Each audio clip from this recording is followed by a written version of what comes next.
philosophie, c'est dire ce qu'on ressent et dire aux autres. Une question philosophique, c'est un peu... c'est difficile à expliquer, du genre essayer d'éclaircir des mystères, je pense. Penser par et pour soi-même est l'un des objectifs pédagogiques de l'école active Malagnou en Suisse. Cette petite école primaire genevoise propose un enseignement dit alternatif à ses élèves, en leur permettant de s'initier à la discussion philosophique. Déjà pratiquée du temps de Socrate, cette discipline très appréciée par les enfants et enseignants est encore à ce jour considérée comme un outil pédagogique expérimental. Est-ce que vous pensez que tout ce qui n'est pas réel, c'est imaginaire? Moi, je pense que ça dépend pour les personnes. Peut-être que pour les personnes, ça peut être réel quelque chose, mais pas pour l'autre. On ne sait pas en fait où est le réel et où est l'irréel. Parce que peut-être que là, on est dans l'irréalité. Je vais pas faire de la pub, mais peut-être qu'on est comme dans le film Matrix. On est dans un monde parallèle. Pas dans un monde parallèle. La télé, toi. Les films sont pas réels, Vladimir. Je sais, là, je crois que t'es un peu parti dans un autre truc. C'est la même chose qu'on est dans l'irréalité et que quand on est dans nos rêves, on est dans la réalité.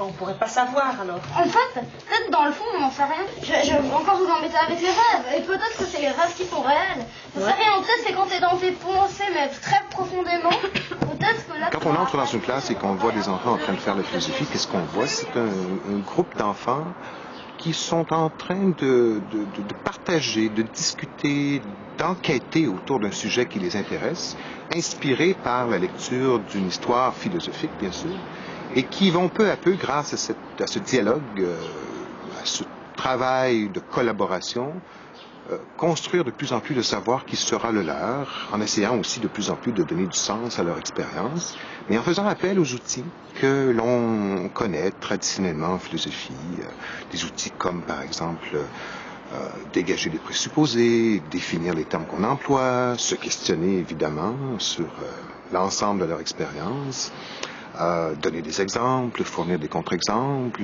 employer des critères, la liste est très longue.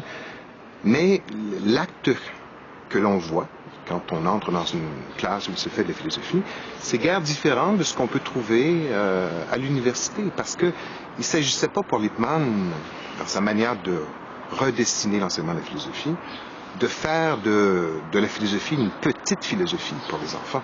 Ce n'est pas parce que c'est pour les enfants que ça devient du Mickey Mouse philosophie.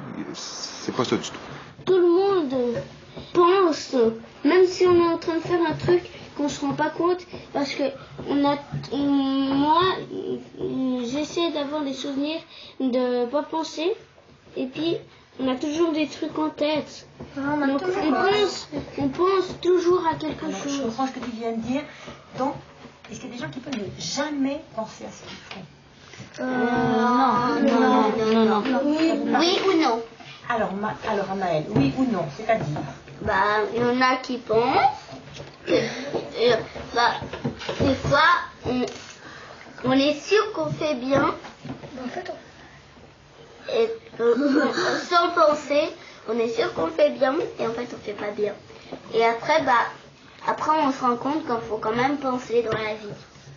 C'est très différent d'une leçon de philosophie, parce qu'on ne travaille pas directement sur des textes des philosophes. Je pense que les enfants n'auraient pas le bagage intellectuel pour le faire, puisque Lippmann a plutôt redessiné la philosophie dans des textes qu'il a écrits pour qu'ils soient à portée des enfants. Ce qui n'est pas du tout réducteur comme pensée, mais il a redéfini pour que ce soit accessible à des enfants de 5 ans à 12 ans. Fin des années 60, Mathieu Lippmann, professeur à l'Université Columbia de New York, constate que ses étudiants éprouvent encore des difficultés à philosopher.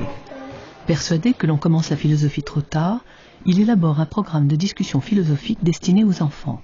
Il écrit 6 romans, accompagnés d'un guide pédagogique adapté à chaque âge du primaire. C'est marrant la philo. Ouais, c'est marrant, c'est un peu énervant les termes, mais c'est cool. C'est marrant, tu peux décider. Aujourd'hui, la méthode Lippmann est utilisée entre autres aux États-Unis, au Canada, au Brésil, en République tchèque, en Chine. En France et en Allemagne, où l'on ne peut officiellement aborder la philosophie avant l'âge de 16 ans, cette pratique commence timidement à être tolérée.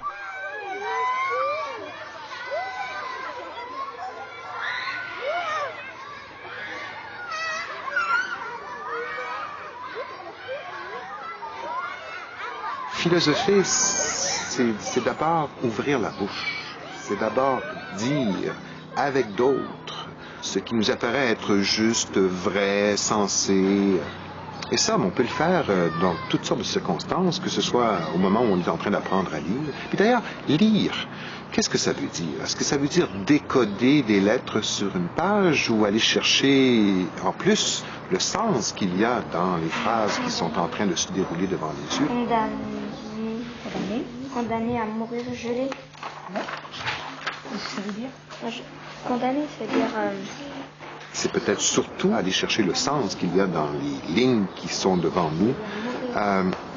L'acte de philosopher et l'apprentissage du philosopher à l'école peut être un outil extrêmement précieux, puisque quand on fait cela, on est en train de développer des habiletés de pensée qui vont directement au cœur de la possibilité de dégager du sens dans ce que l'on lit ou d'en créer soi-même. L'inférence logique, pour ne prendre que cet exemple, est un outil extrêmement précieux pour pouvoir dégager ce qui est sous-entendu dans le texte, ce qu'il y a comme conséquence, ce qui a été dit ou pas dit. On réfléchisse à propos de ce qu'on a fait. C'est dans ce sens-là que la philosophie se présente pas comme une matière à part, mais comme une matière qui peut venir aux côtés des matières de base que sont la lecture, l'écriture et le calcul. Une matière qui vient former le raisonnement, la pensée des enfants. Et par exemple, nos rêves dans notre tête, un petit peu. Ah, pour toi, quand tu rêves dans ta tête, mais quand tu rêves éveillé, quand tu rêves comme ça pendant la journée? Oui. On doit penser, parce que si on pense pas, eh ben, on sait pas ce qu'on fait. Là, on fait n'importe quoi. Et puis, Est-ce que ça veut dire qu'on doit penser pour tout ce qu'on fait? Non, moi, je pense que on peut faire des choses sans penser, mais jamais penser on peut pas. Moi, je pense. D'accord. Ouais, c'est vrai. Maïra? Bah aussi, il faut toujours penser avant de faire quelque chose, parce que par exemple, je vais aller voler dans la maison de Julie G. Par exemple. Je vais lui voler quelque chose et puis il faut penser si je veux vraiment lui voler quelque chose ou pas, parce que si c'est quelque chose qu'elle aime beaucoup, bah, elle pourrait être triste. Je veux dire que quand on pense, il faut aussi penser à ce que, si on fait quelque chose, si on pense à quelque chose qu'on va faire, penser à ce que ça peut avoir comme conséquence à ce qui peut arriver par la suite. La logique, l'éthique, l'épistémologie, la métaphysique sont des disciplines ou sous-disciplines qui sont définies par ces critères que sont le vrai, le bon, le juste, etc. Alors ces critères-là sont apportés aux enfants, non pas par le biais de voici ce qu'est le beau, voici ce qu'est le bon, voici ce qu'est la pensée, voici ce qu'est le vrai, mais par le biais de questions que les enfants peuvent reprendre pour eux-mêmes. Parce que, encore une fois, il s'agit de penser par et pour soi-même. Et penser par et pour soi-même, c'est d'abord et avant tout prendre pour soi la question ou les questions que l'on se pose. Ce n'est pas prendre la question de quelqu'un d'autre et tenter de traiter cette question-là, mais c'est de traiter sa question à soi avec d'autres, oui, bien sûr. Mais ces questions-là, peu à peu, ce qui se passe, c'est que les enfants les font leurs.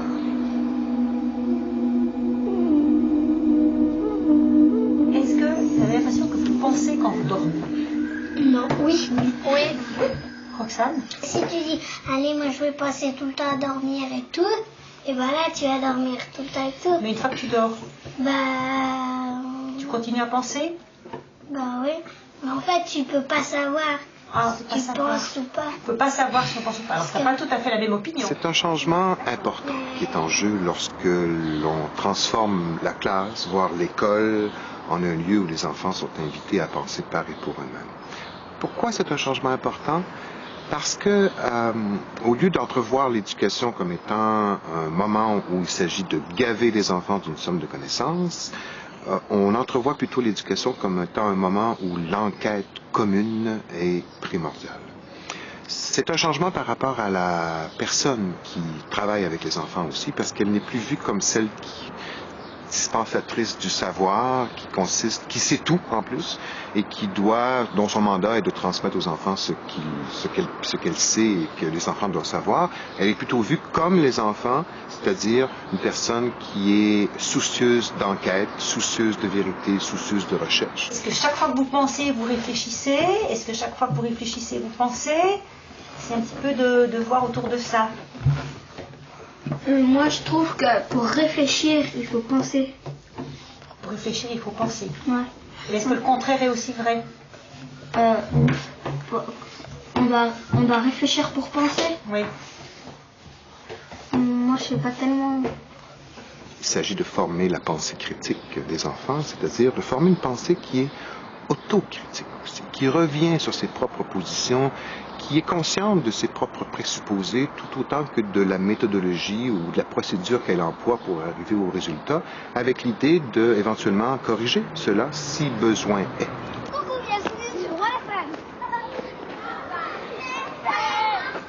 La pensée critique, elle a cette qualité qu'elle aide à pouvoir se défendre contre les agressions.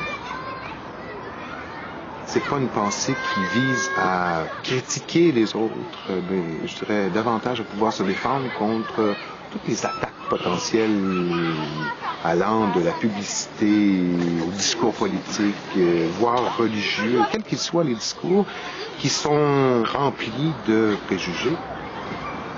L'une des sources de violence, après tout, c'est l'inconscience que nous avons des préjugés qui nous habitent. Parfois, on va utiliser la violence parce qu'on n'arrive pas à se rencontrer, à entrer en dialogue. Une pratique de la délibération, de la rencontre avec l'autre dans un souci de respect, d'écoute, d'entraide, de collaboration, peu à peu développe des procédures de résolution de conflits qui peuvent nous aider éventuellement à utiliser les mots plutôt que les points.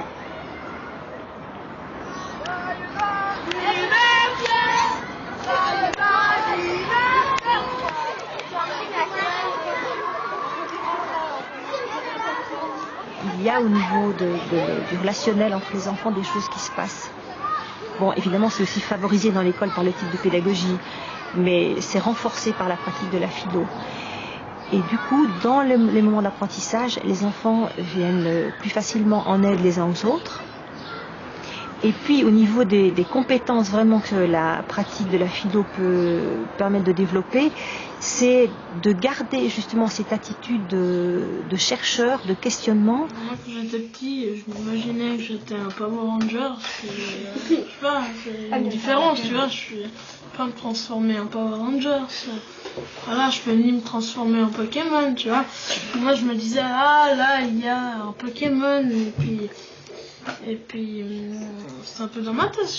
T'imaginais dans ta tête et tu pensais que tu pouvais faire certaines choses. Voilà. Est-ce que vous avez d'autres exemples, ou peut-être il y en a qui sont pas d'accord? Je suis pas d'accord avec Nicolas, parce qu'on rêve. On ne peut pas faire la différence. Est-ce qu'on est en train de rêver ou est-ce qu'on est en train de vivre réellement? C'est absolument impossible.